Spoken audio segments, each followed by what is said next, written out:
Bonjour et bienvenue ici au cœur du lycée du Grésivaudan à Mélan pour cette 3e édition de l'opération Un jeune avec un chef d'entreprise.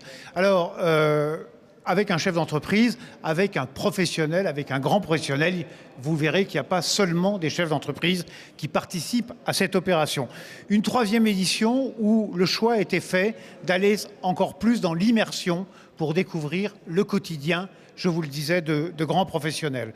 Nous allons suivre, pour commencer, vous le verrez tout à l'heure, à la période la plus cruciale de la saison, le président des Brûleurs de Loups, Jacques Rebaud, la passion, le stress, mais aussi le business, parce qu'il faut y penser.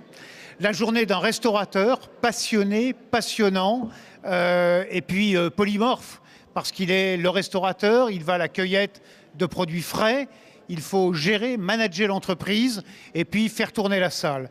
Et puis nous terminerons avec le docteur Jean-Jacques Benyachemi qui dirige les urgences de l'hôpital Sud et vous découvrirez son quotidien à travers le trajet d'un patient, de l'appel à la prise en charge, le diagnostic et la chirurgie. Voilà pour le programme. Et vous verrez que ce métier de médecin urgentiste, c'est à la fois de la technique et de l'humanité. Et c'est ce que nous démontrera dans un instant ce reportage. Avec nous, Sandrine Corbière, bonjour, qui est le proviseur du lycée du Grésivaudan, et Jean-Philippe Blanc, qui est le maire de Mélan, qui est l'initiateur et qui supporte cette opération maintenant depuis 3 ans. Juste avant, et c'est votre souhait, monsieur le maire, vous avez souhaité que cette opération s'associe à l'hommage national qui a été rendu au lieutenant-colonel Beltrame, qui a été assassiné vendredi dernier à Trèbes lors des attentats. Et pour cela, je souhaiterais que le capitaine Assinger nous rejoigne, simplement pour dire 2 mots.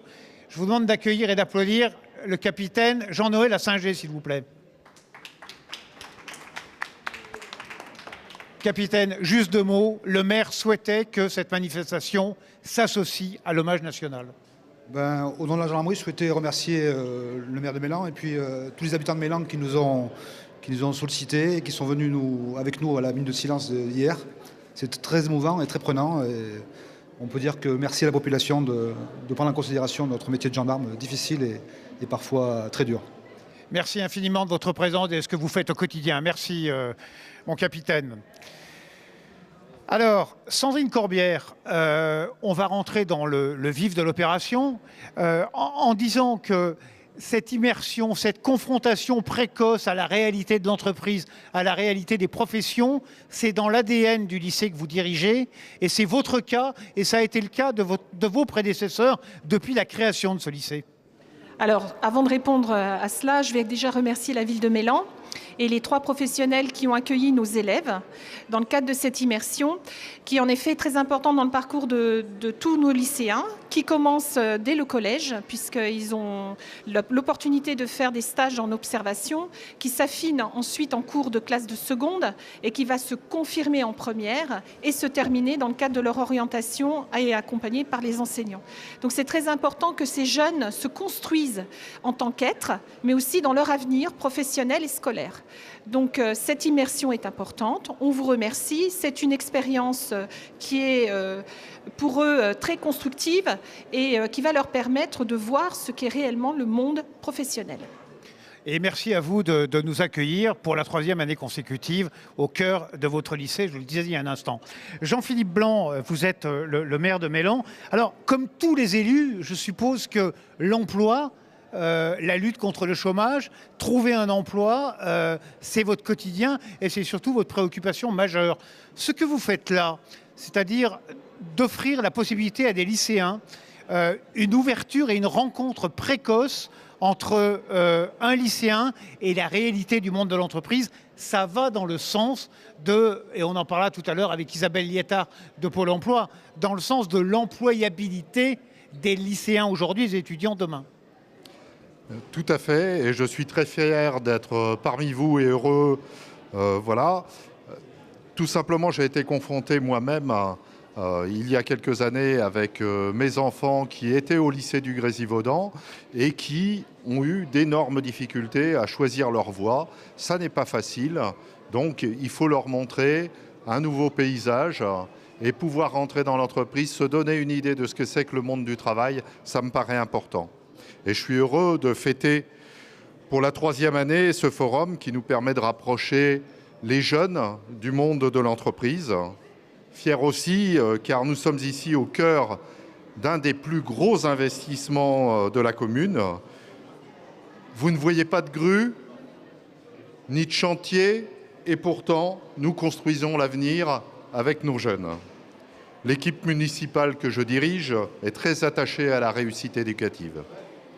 L'avenir de notre ville, c'est aussi celui de notre jeunesse. Notre devoir est d'utiliser toute l'étendue de nos capacités pour créer les conditions de son succès.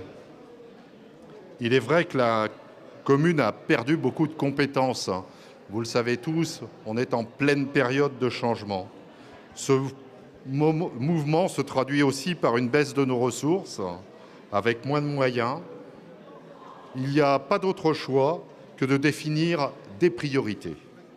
Et nos moyens, nous voulons les utiliser en faveur de la jeunesse, parce que pour moi, c'est le principal.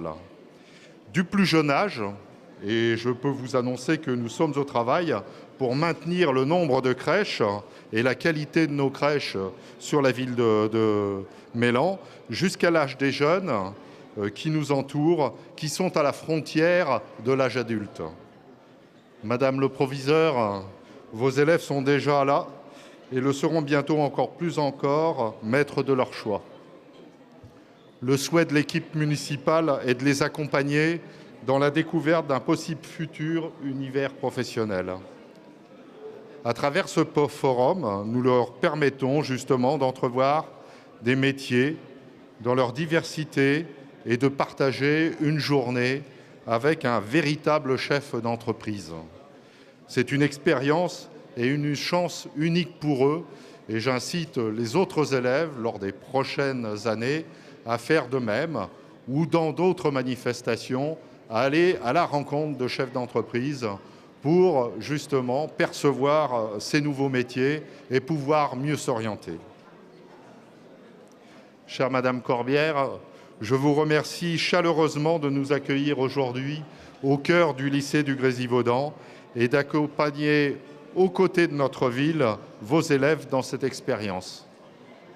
Je remercie aussi Monsieur Jacques Roboc, président des Brûleurs de Loups, qui doit être à côté de nous, Monsieur Stéphane et Madame Léa Froidevaux du restaurant gastronomique Le Fantin-Latour, ainsi que le docteur Jean-Jacques Beni-Hachemi, responsable des urgences traumatologiques au CHU, et qui ont eu la gentillesse de prendre le temps de partager une de leurs journées avec un jeune. Je remercie aussi nos 3 lycéens, Inès Gémon, Margot Duport et Vincent Boucheillet, qui ont joué le jeu et qui ont accepté d'être filmés pendant une journée. Merci au talentueux caméraman Julien Belfils. Enfin, je remercie Gilles Touringue du cabinet CCTC Corporate et Margot Rétif qui se sont beaucoup investis dans l'organisation et l'animation de cette opération. Merci à tous pour votre engagement en faveur de nos jeunes. Merci à vous, Monsieur le maire. Merci, Madame le proviseur. Vous restez avec nous. On va partir tout de suite dans une première immersion. On va découvrir la journée qu'a passée Margot Duport avec Jacques Rebaud. Une journée, une soirée, parce que le hockey, ça se joue le soir. Dans la période la plus stressante du championnat, sont les play-offs. On en parlera dans un instant avec Jacques Rebaud. Vous allez découvrir une journée bien remplie. Il faut s'occuper du sportif, il faut s'occuper des clients, il faut s'occuper des partenaires, il faut s'occuper du public, il faut s'occuper des médias. C'est tout cela que vous allez découvrir. On regarde ce reportage et on va accueillir dans un instant sur ce plateau Jacques Rebaud et Margot Duport. Merci à vous.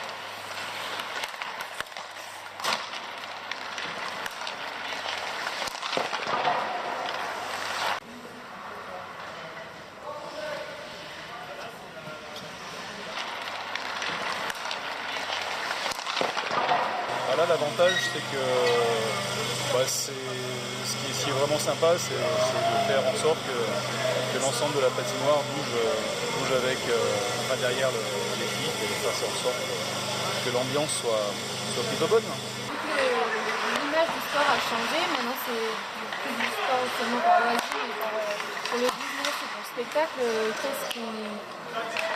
Quel est le regard que vous portez Je porte un regard très positif. Le sport a changé, comme vous le dites si bien, et aujourd'hui c'est vrai qu'on a affaire à des sociétés organisées, une vraie société sportive, avec la nécessité de boucler un budget avec des partenaires privés.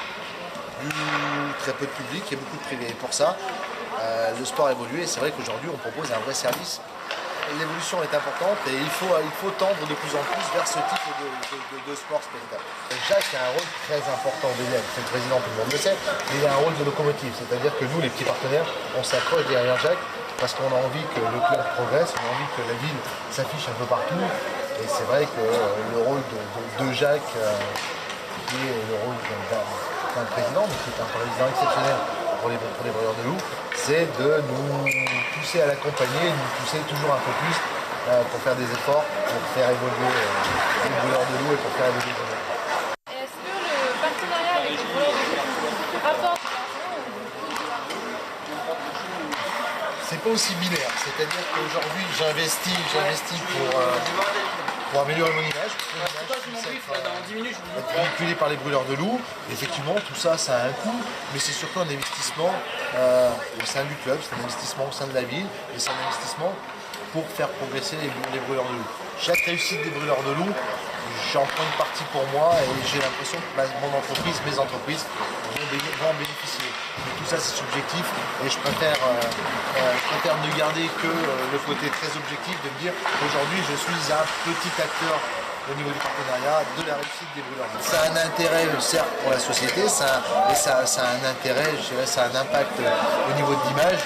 Aujourd'hui, en plus des médias classiques, on sait très très bien comment fonctionnent les réseaux sociaux et d'être présent au côté des BDL, ça ne peut être qu'un impact positif pour nous.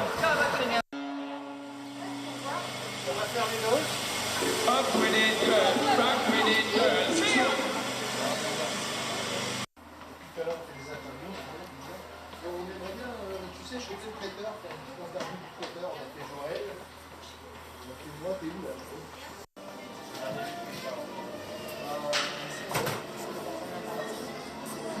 Non, on se mettre là-dedans. Ça c'est idéal. Nicolas. La double responsabilité. La deuxième question, c'est la double responsabilité qui est la vôtre. Qu'est-ce que c'est d'être prêteur sur un événement sportif?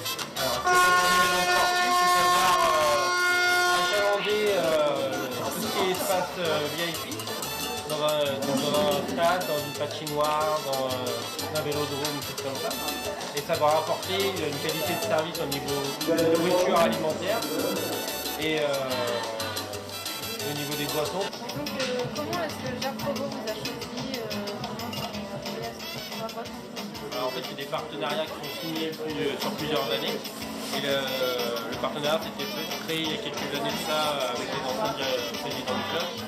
Et on a vu la bonne fluidité et les bonnes relations qu'on a entre les BDL et nous-mêmes, etc. On arrive à perdurer un petit peu ce contrat et à prolonger l'aventure qu'on a fait ensemble pour satisfaire le club.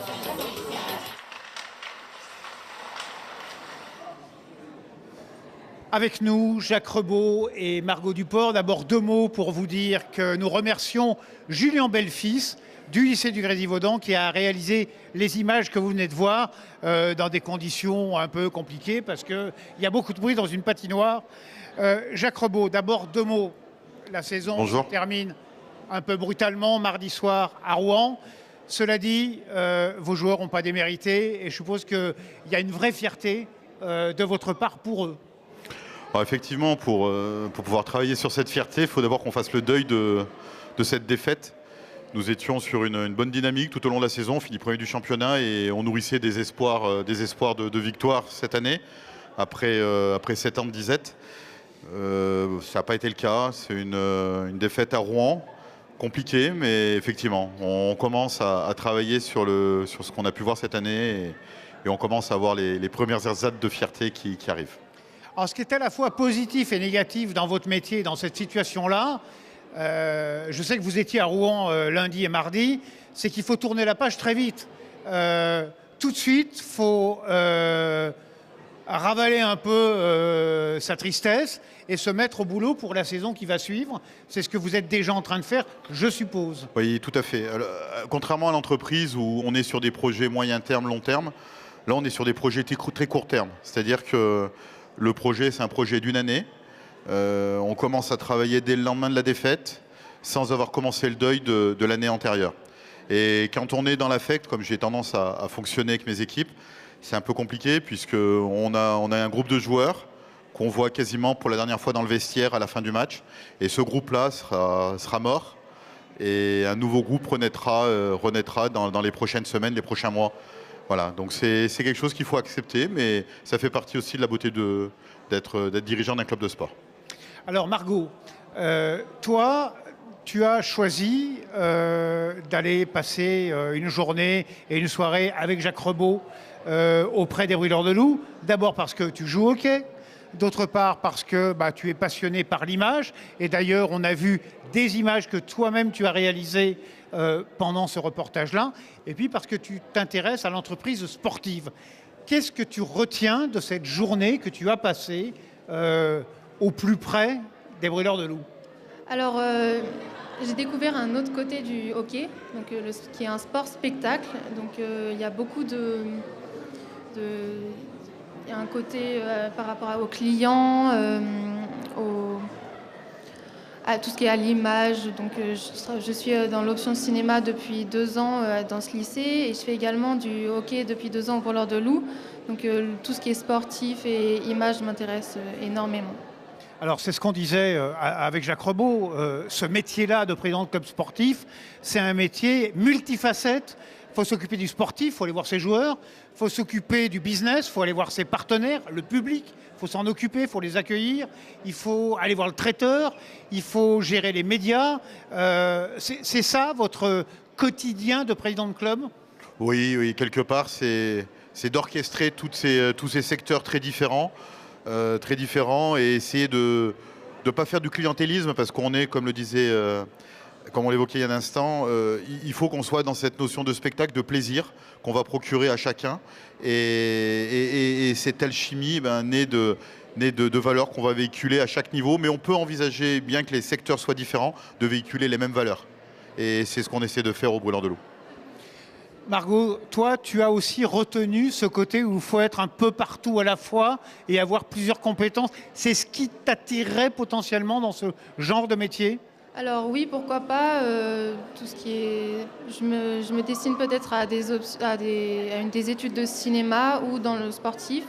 Et c'est donc un métier qui regroupe les deux et qui me paraît très intéressant. Jacques, est-ce qu'on peut parler aujourd'hui, dans votre sport, mais dans d'autres aussi, d'entreprises de spectacle, sans dévaloriser ni l'essence même d'une équipe sportive, ni des entreprises de spectacle? Mais il y a aussi cette dimension-là aujourd'hui. Alors, Gilles, c'est étonnant que tu évoques cette approche, parce qu'effectivement, je travaille sur l'amélioration du produit, si on doit parler en termes de market, du produit qu'on propose.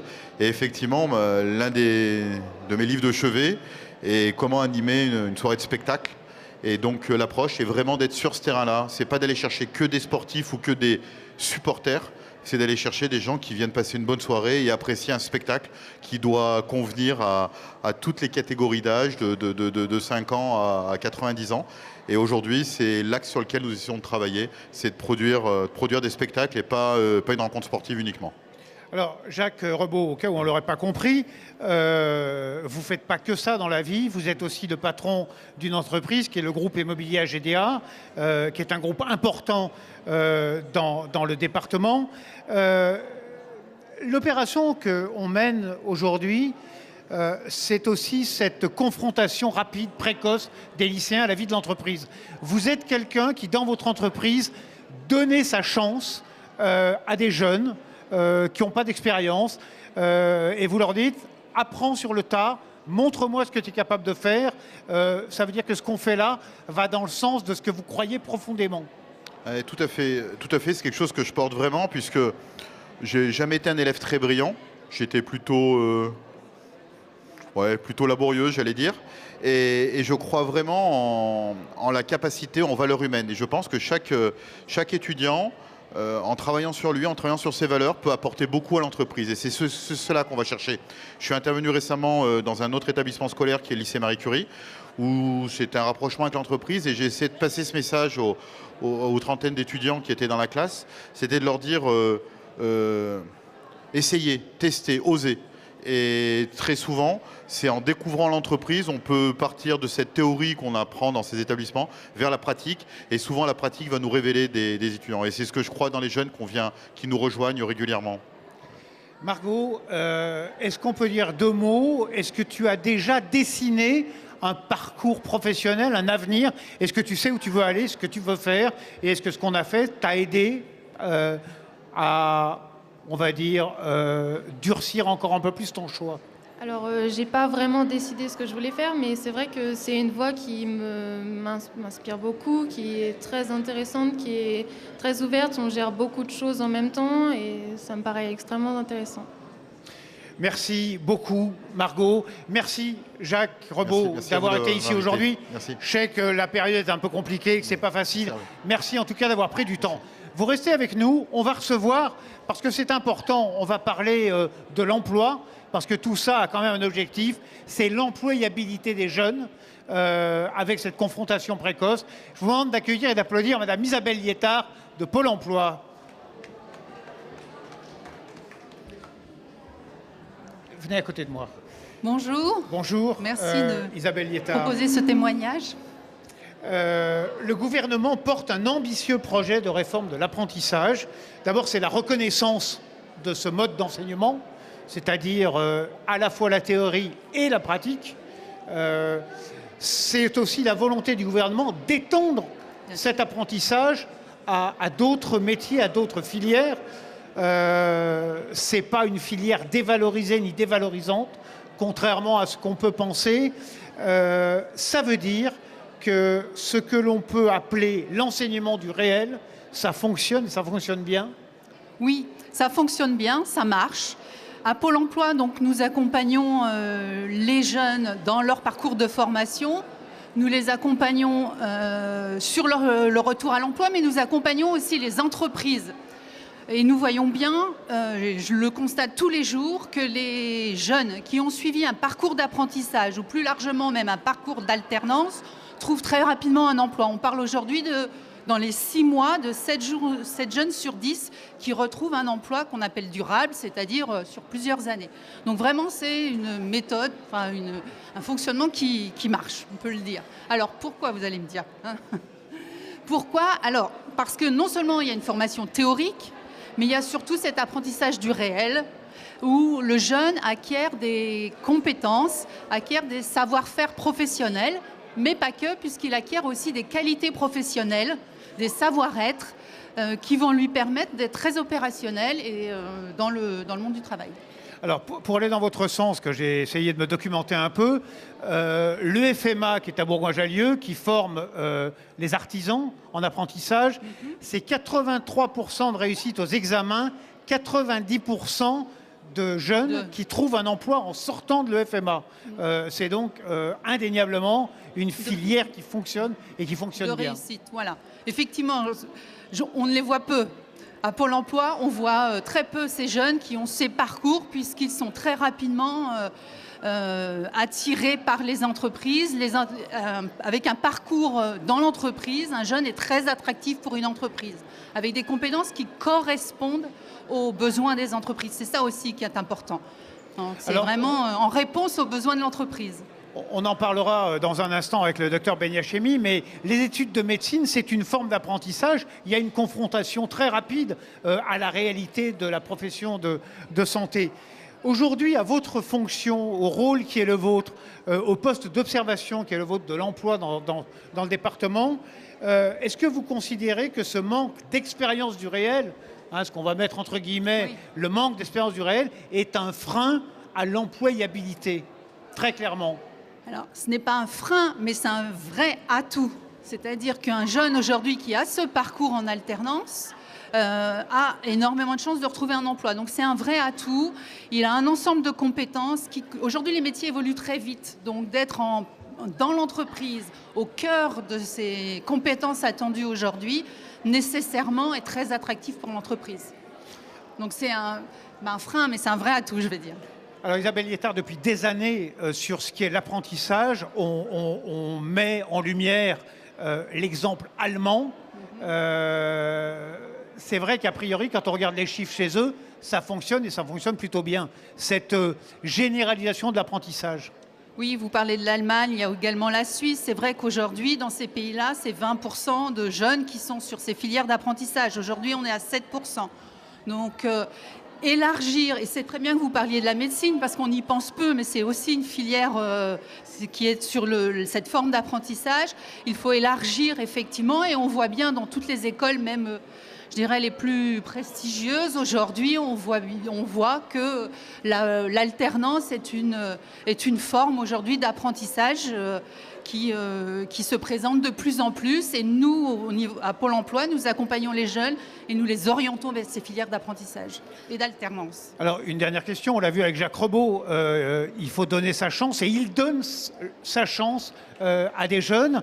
Il y a aussi, et ce sera ma dernière question, la nécessité peut-être de faire changer le regard qu'ont les parents d'élèves, les élèves eux-mêmes, peut-être les conseillers d'orientation sur ces filières-là. On l'entend beaucoup dire, l'apprentissage c'est une voie de garage, ces formations d'alternance, c'est quand tu as tout essayé, essaye ça. C'est pas vrai, c'est pas la réalité. Il y a cet effort de changement d'optique et de paradigme là-dessus.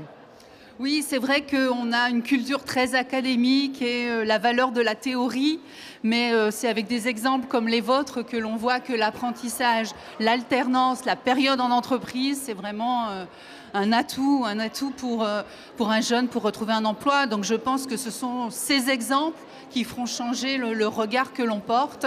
Et puis, je pense que ça change énormément. Ça change, voilà. Des filières d'excellence aujourd'hui, l'apprentissage, et nous encourageons tous les jeunes à prendre cette forme d'enseignement. Merci infiniment de votre présence, Isabelle Liétard. Merci Margot Duport, merci Jacques Rebaud. Et nous allons continuer notre voyage en immersion.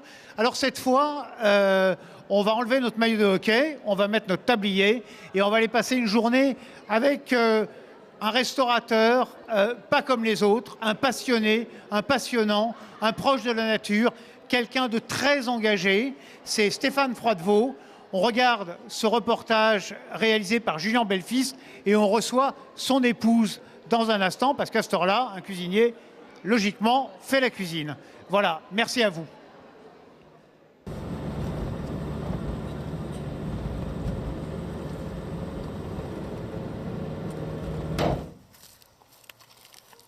Elle se mange aussi? Ouais, elle se mange, ça fait comestible. Mais bon, elles sont très très belles. La Véronique de Perse. C'est quoi qui se mange? La fleur. La fleur? Les feuilles. Hey, ça m'empêche pas. On va regarder un petit gars.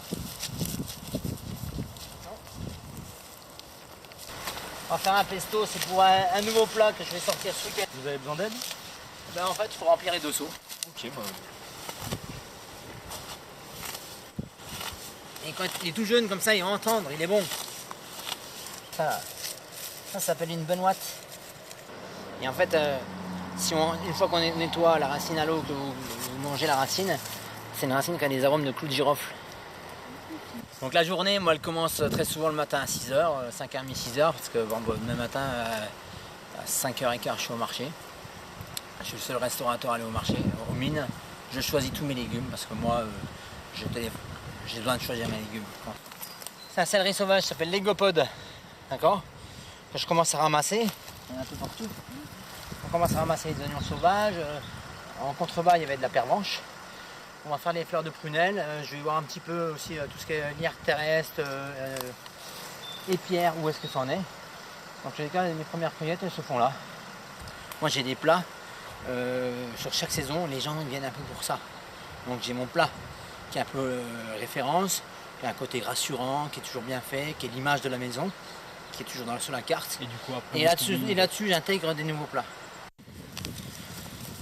La racine, en général, je la coupe, il reste quelques petites ramifications qui vont rester dans la terre, ce qui fait que l'année prochaine, elle va revenir. D'accord, donc on ne prend pas de risque de supprimer la plante. Ensuite, on arrive au restaurant, on la lave. Les racines, je m'en sers pour faire une décoction que je vais laisser mariner à peu près pendant 72 heures. Et les feuilles, on s'en sert comme salade. Est-ce qu'il faut avoir des notions, par exemple, en management pour gérer son équipe? Vous savez, parce que moi, le plus important, c'est d'aimer les gens. Il faut aimer les gens, il faut aimer son personnel, il faut aimer ses clients. Je veux dire, pour moi, je travaille vraiment avec le cœur, avec mon personnel. Et je suis très très fier de l'équipe que j'ai.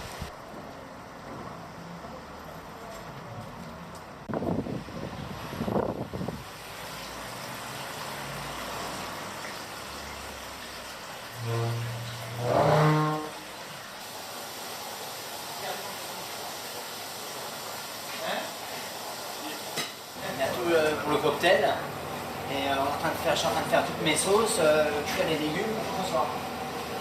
Et comme ça, à 19h, ils vont tout dresser pour qu'il n'y ait plus qu'à envoyer.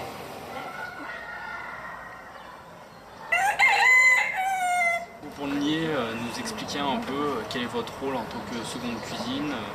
Alors, mon rôle en tant que seconde cuisine, c'est assister le chef, le patron, le plus possible dans le travail quotidien, assurer ses responsabilités quand il est absent et diriger le personnel et encadrer le personnel au quotidien. À partir de 17h, on se met en place pour le nombre de couverts que nous avons le soir, restaurant gastronomique. Donc on prépare tout de A à Z à partir de 17h. Du coup, ça concerne en quoi finalement votre tâche de maître d'hôtel? Ça commence par l'accueil de la maison.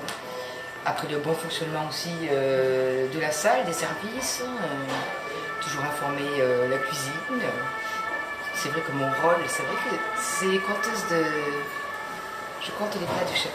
Parce que le chef, c'est un artiste, il fait ses plats dans sa cuisine. Il est très bon, c'est un passionné. Mais après, il faut qu'il y ait le service et il faut que ce soit retranscrit après en salle. Là, on a l'économa cuisine, les vestiaires, toutes les décorations du chef. Et ensuite, on a la cave du chef. Et là, vous avez toute la vallée du Rhône, rouge et blanc. Derrière vous, Champagne, Alsace. Après, on continue avec le Languedoc-Roussillon, blanc et rouge, et les Côtes de Provence. J'espère que vous allez réussir. Bon, merci beaucoup.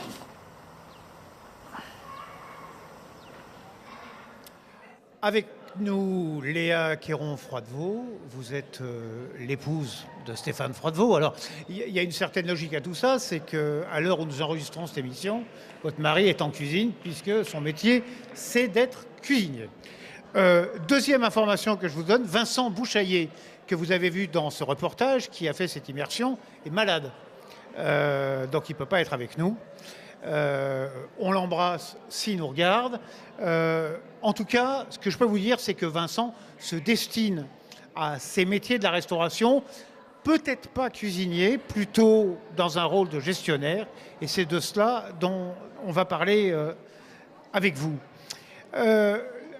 Léa Froidevaux, d'abord Stéphane a passé 8 ans chez Marc Vera, il est parti ensuite à Monnier-Télé-Bains, il a créé l'Antidote, vous avez obtenu là-bas une étoile, et puis vous êtes revenu à Grenoble, vous avez créé le restaurant gastronomique de Grenoble, en plein centre-ville, dans un lieu important, qui est l'ancienne maison du conservateur du musée, le Fantin-Latour.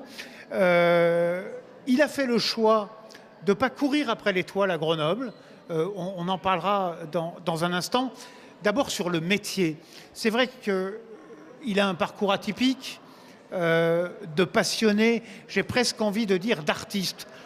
D'abord, c'est ça, il faut avoir la passion de ce métier. Ce que vous me disiez tout à l'heure, la vision très édulcorée, très glamourisée des émissions de cuisine, la réalité, c'est pas celle-là. Non, la réalité, c'est pas celle-là. Par contre, ces émissions ont quand même eu le mérite de de mettre en lumière ces métiers, même si elles ne montrent pas tout, elles ne racontent pas tout.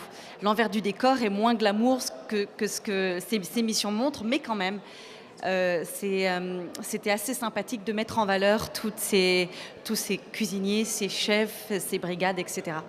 La réalité du métier d'abord, c'est beaucoup de travail, beaucoup d'investissement personnel. C'est surtout ça. C'est pas la facilité, c'est pas les jolies couleurs et les jolis plats. Non, rien n'est facile. Rien n'est facile, évidemment. Il faut beaucoup de travail, beaucoup de rigueur.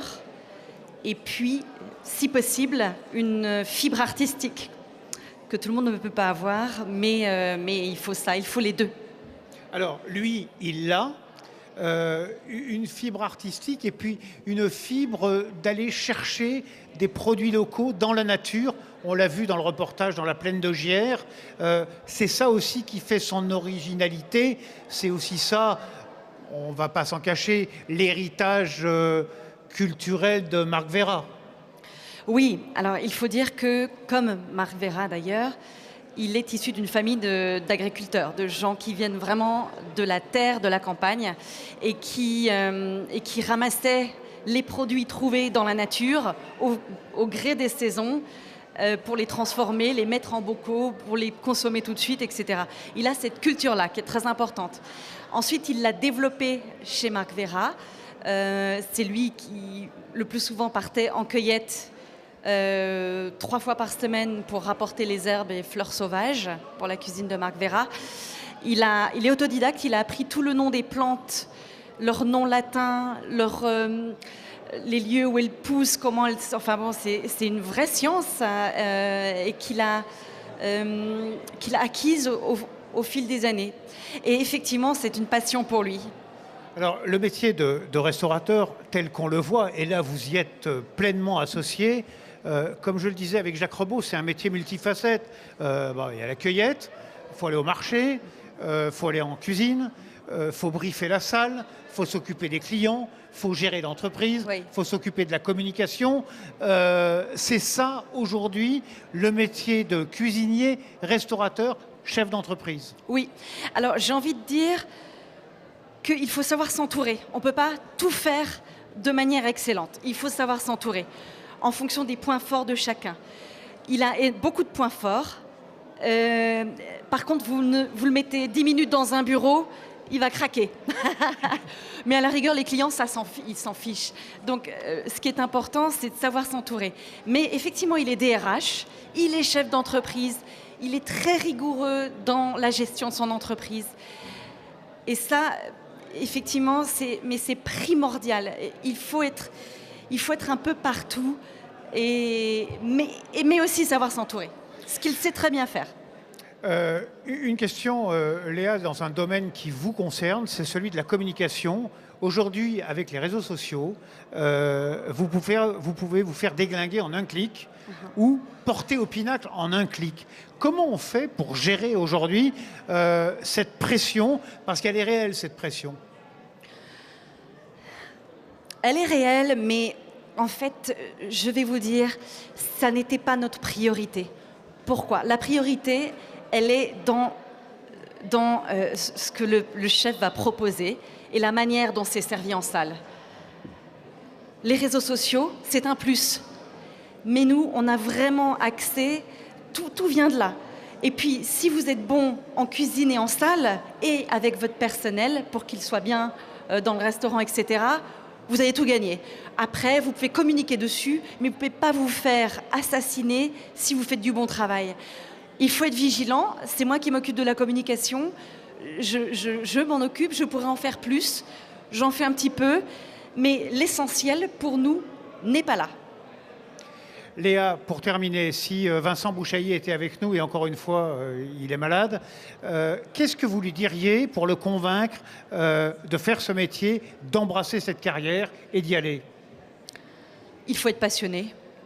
Après, le reste suit. Quand on est passionné, on se donne les moyens d'y arriver. Mais il faut que ce soit une vraie passion.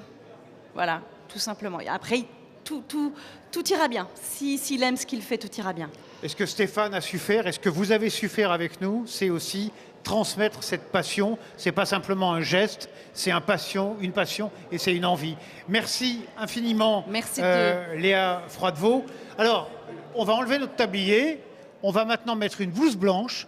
On va partir avec le docteur Jean-Jacques Benyachemi et Inès à l'hôpital Sud.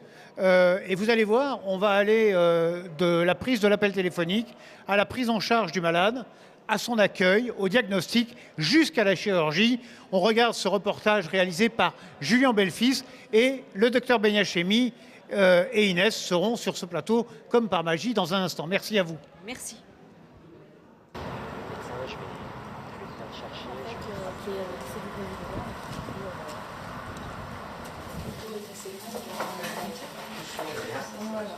Déjà, c'est quoi votre poste? Enfin, vous êtes qui? Moi, je suis le responsable des urgences de l'hôpital Sud et du CHU de Grenoble.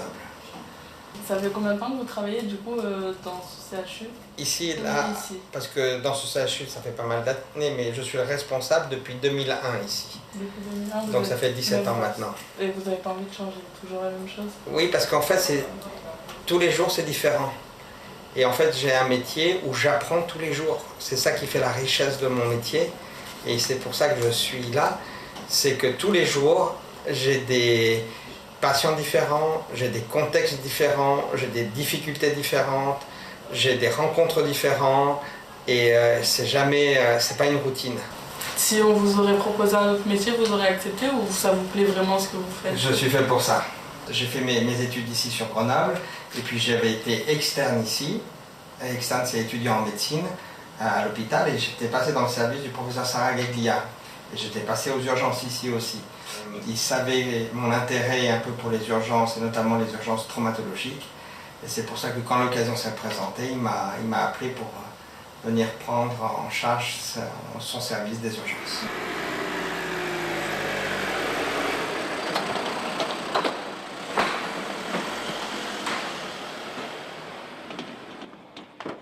C'est facile en plus. Prêt pour lever? 1, 2, 3.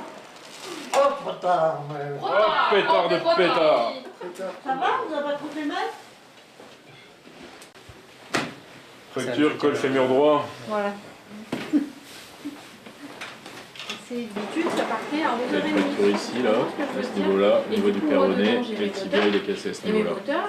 On a un service d'urgence qui est dédié que pour la traumatologie et la rhumatologie. On a un service de radiologie qui n'est dédié qu'à l'ostéo-articulaire, qu'aux fractures, qu'aux os.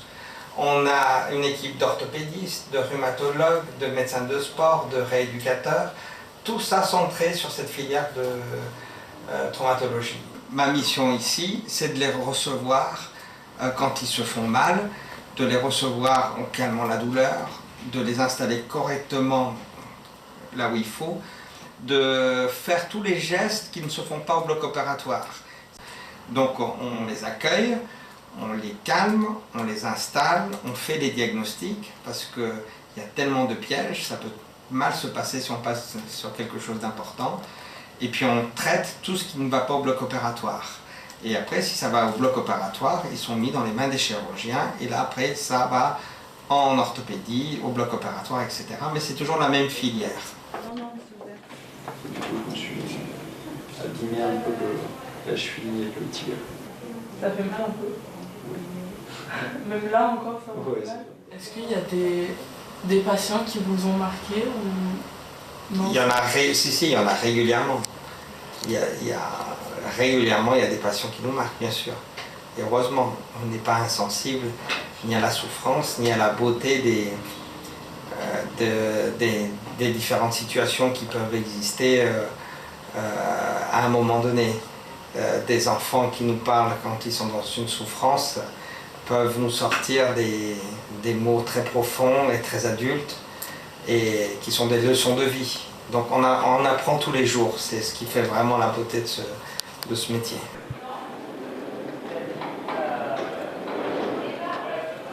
Voilà, plie tes doigts, complètement.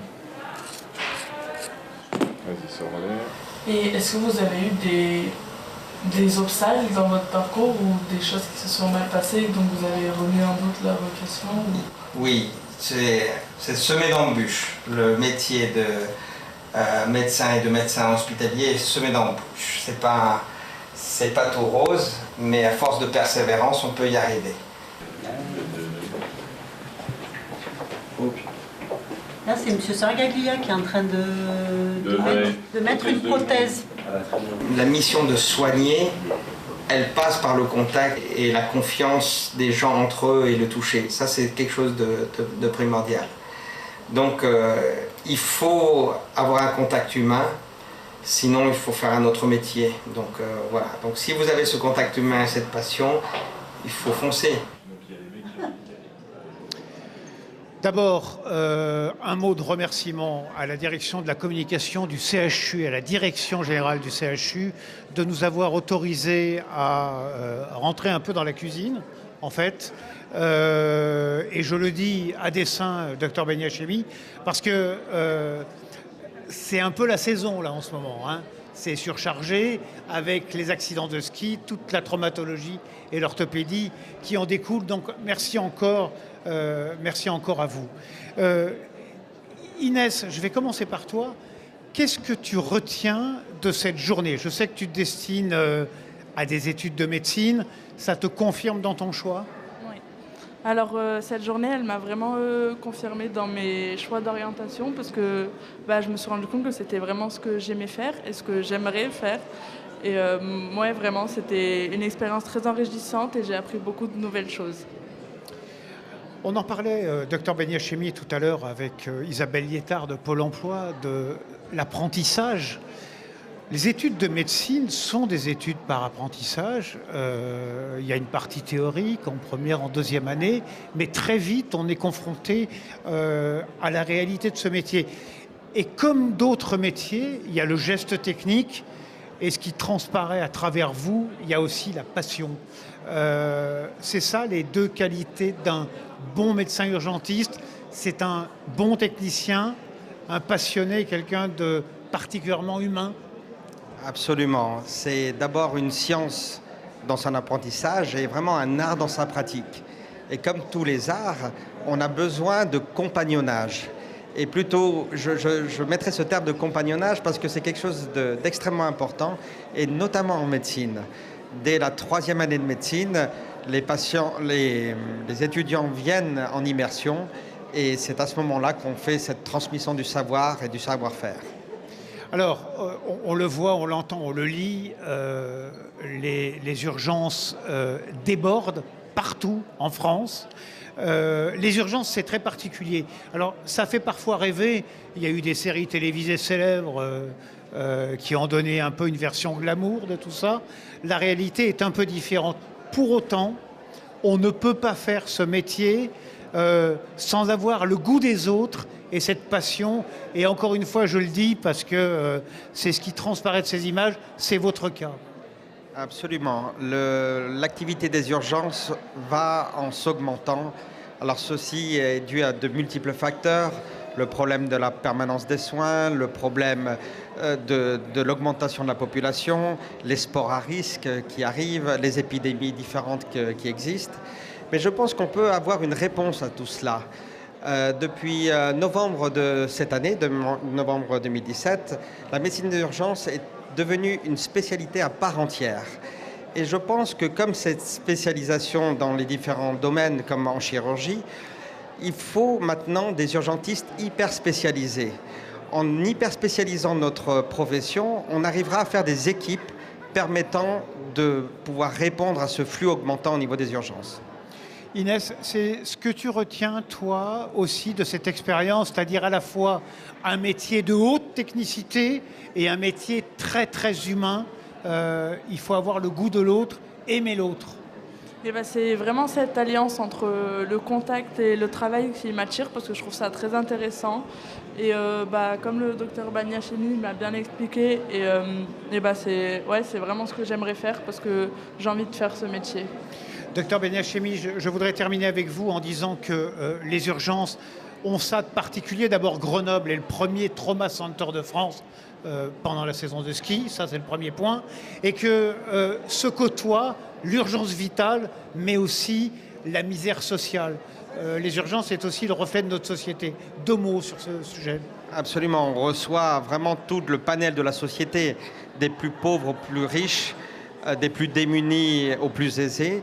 Et l'important, c'est de pouvoir faire ce métier, j'allais dire, avec une professionnalisation, tout en apportant vraiment le facteur humain. On entendait parler aujourd'hui de l'intelligence artificielle. Je pense que l'intelligence artificielle et la compassion, pour l'instant, ce sont 2 choses qui sont différentes. Nous ne sommes pas que des machines, mais nous avons des hommes et des femmes en face de nous. Et il est important de garder cette relation humaine. Pour moi, c'est primordial. Et pour ça, il faut savoir écouter, il faut savoir donner, et il faut avoir le temps. Et c'est ce qui vous manque le plus aujourd'hui, le temps dans ces services. Alors le temps dans ces services, absolument. Et c'est quelque chose d'important. Le manque d'effectifs est criant au niveau des différents services d'urgence. Mais je pense que par la filiarisation, par l'hyperspécialisation et le fait qu'on crée des équipes et que ça ne soit pas dépendant que d'une seule personne, on arrivera à répondre à cette demande. Merci infiniment, Dr Beniachemi, d'avoir ouvert vos portes et votre cœur à Inès. Merci à vous. Merci de votre confiance. Merci, Monsieur le maire, Jean-Philippe Blanc et votre adjointe Catherine Lecoeur. Merci à Sandrine Corbière d'avoir accueilli cette 3e édition ici au LGM et à tous ceux qui ont participé à cette émission, les lycéens, Inès, bien sûr, Margot, et puis Vincent Bouchaillet, à qui nous souhaitons un bon rétablissement. Merci à Jacques Rebaud. Merci à Léa et Stéphane Froidevaux. Merci à vous, Dr Beniachemi. Merci aux équipes de Favorise, à Télé Grenoble, à Jean-Baptiste Roch, à Sandrine Delobel et aux équipes techniques de la ville. Merci à vous.